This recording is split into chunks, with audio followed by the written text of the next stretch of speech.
Hala! Pwede yan.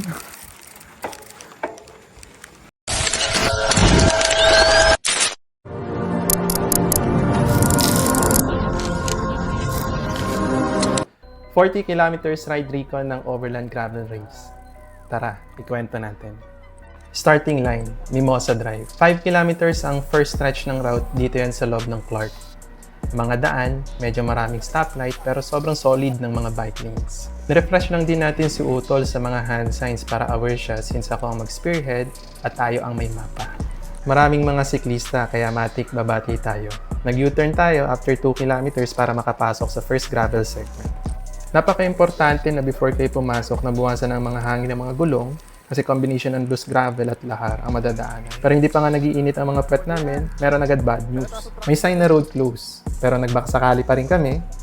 Napag-usapan na lang namin na bumalik kapag pinagbawalan kami sa unahan. Good news, nakatuloy kami, natapos ang part ng gravel at ito naman puro elevated paved roads. Dito lahat ng mga ahon kaya tama lang na zone 2 sa unahan at dito kami nag-effort. Well hydrated kami ni Utol, may dalang electrolytes at energy gels para iwas pulikat.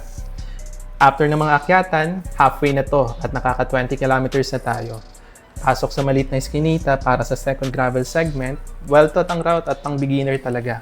Onting technical parts pero yakang-yaka. Halos 10 kilometers ang second segment, puro loose gravel at halos patag kaya tumatakbo kami ng 30 kilometers per hour sa part na to.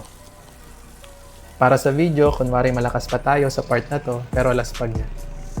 Dumaan kami ng Bangban Bridge at syempre babati tayo kapag may nakasalubong na siklista.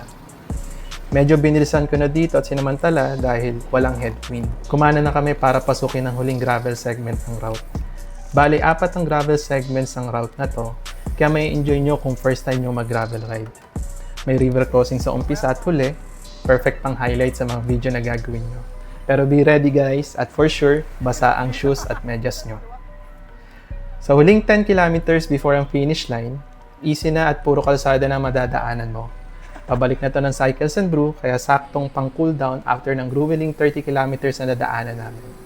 Masaya ang experience, hindi man perfect dahil may aberya, pero masarap lang isipin na matapos mo ang first gravel ride ng taon ng ligtas.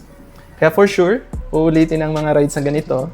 Bangat na ulit this year ang next gravel ride namin ni Utol. Salamat sa pagsama.